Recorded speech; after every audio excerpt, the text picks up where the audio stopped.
See, I will not advise any students to go and do JUPEB. Hello, beautiful people. Welcome again to my YouTube channel. So, on today's episode, I'm going to be talking about JUPEB. Yes, JUPEB. So, without wasting your time, let's get to the video for today.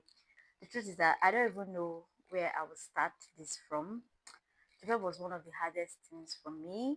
Like there were days I questioned myself, there were days I broke down in tears because I was really, really overwhelmed with the whole journey, with the whole process and everything. But there were also days I held on to hope. Did I pass? Did I fail? We'll get to find out in this video. Having the fact that I already was delayed because of admission, here, there, and whatever. So So those that don't know what JUPEB is all about, JUPEB is just an examination board. It's also a route to enter into the higher institution, just like JAMB. So JUPEB, the full meaning of JUPEB is Joint Unified Preliminary Examination Board. Yes, it's just like JAMB, which is Joint Admission Matriculation Board. But there are some differences, okay? Some really cool, interesting differences. So for JAMB, you take JAMB examinations and you get admitted into 100 level. Whereas for JUPEB, you take the examinations and when you do well, you would start direct entry. You will be admitted into 200 level.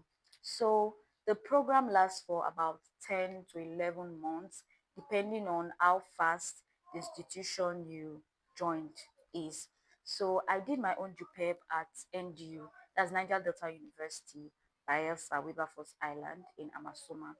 And I started my JUPEB September 2024 and it ended August this year 2025. So let me take you through the process. So initially when I got to the place, I was so excited. Okay, I'm starting off afresh. I've tried different things and I went to a university that was not accredited and I had to come back home and start from square one. I also took JAM. That's the interesting part. I also took JAM. So for JUPEB, it's normally advisable that you also take JAM to further secure your admission process that particular year. Because if, for instance, now you are not able to meet up in JUPEB, maybe you'll be able to like meet up in JAM and you still get admitted into school that same year. So the same thing I did. So when it was February, I registered for JAM. I took JAM examination. I also did well for my JAM for JUPEB. See, I will not advise any students to go and do JUPEB. Please stay with me. I will not advise students that you are not really, how will I put it now? You are not academically sound. Please, I'm not insulting anyone and I'm not throwing any shades on anyone. It's just important that we know our individual capacity, our capability as well. Because there was a time when I thought I wanted to be a medical doctor. Don't get me wrong, people that do medicine, they don't have two heads. But when I checked, when I went back to my drawing board, I saw for a fact that I am an average student. I'm not someone that loves stress. I don't love to, let's say I don't love to read, but I'm not the reading type. I'm not the bookworm type, and it would really be hard going into that profession and not being the reading type. You get, so I would not advise students that are not academically sound to try JUPEB because JUPEB is more expensive than JAM. Yes, JUPEB is far more expensive than JAM. For JUPEB, it's just as if you are starting 100 level, just that you are not a student. You get, you are not a certified student of that particular school. So yes, you pay the normal tuition fees.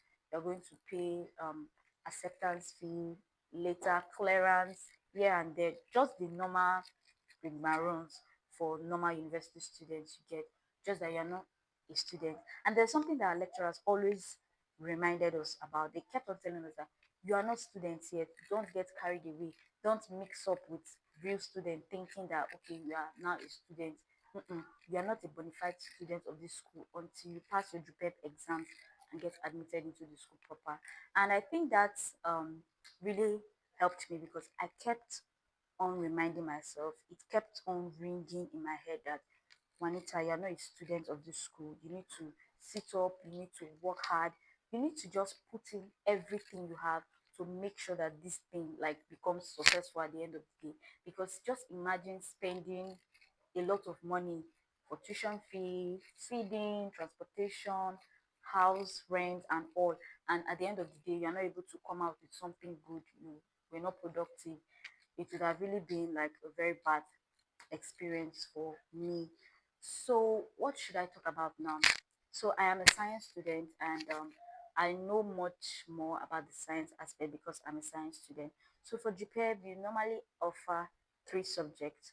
If you are going for medical sciences, you offer biology, chemistry, and physics.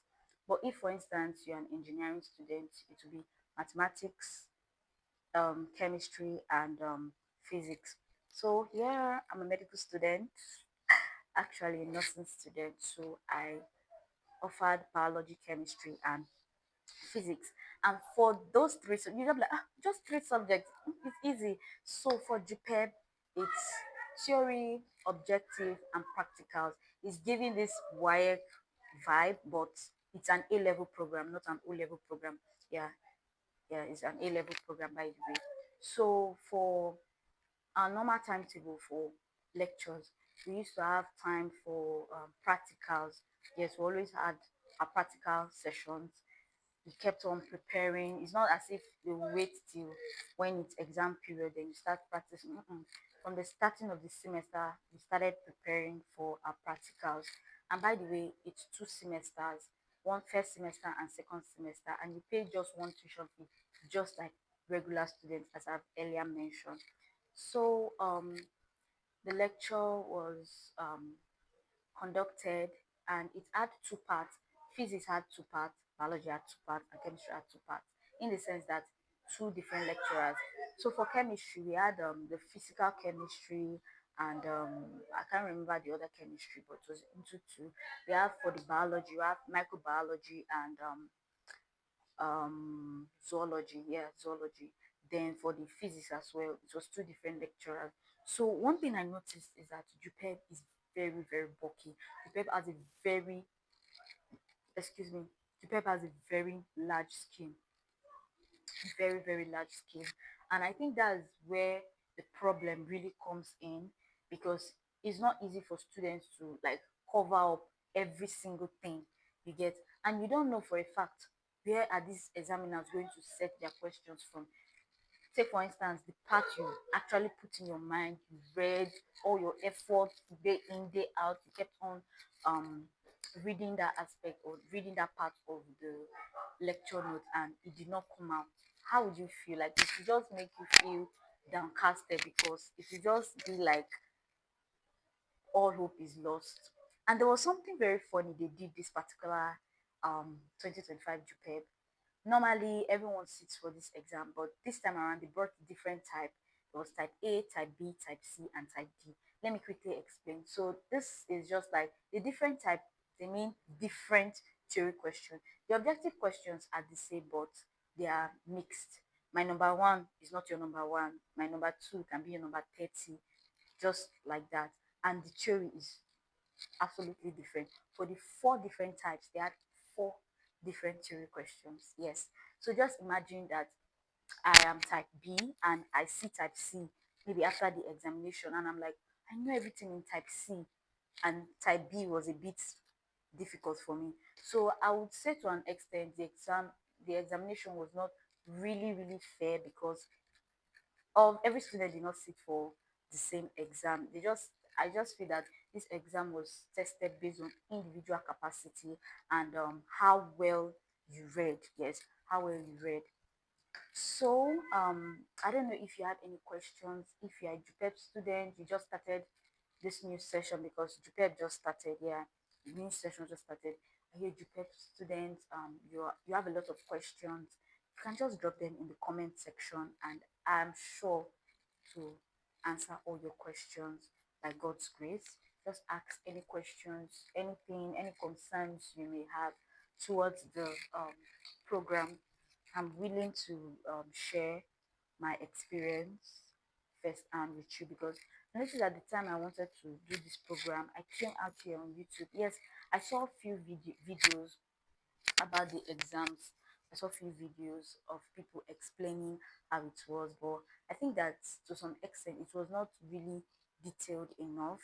So I would love to really help in any way I can.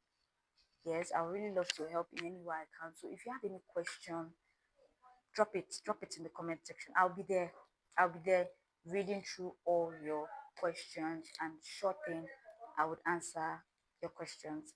So if you stick till the end of this video, if you stick till the end of this video, I love you, like my whole heart is for you.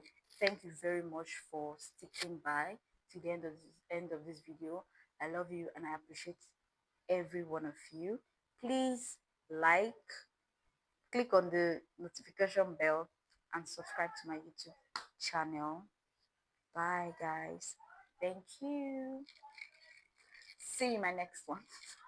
I'm still new to this thing, so just bear with me, okay? Just bear with me. Bye bye.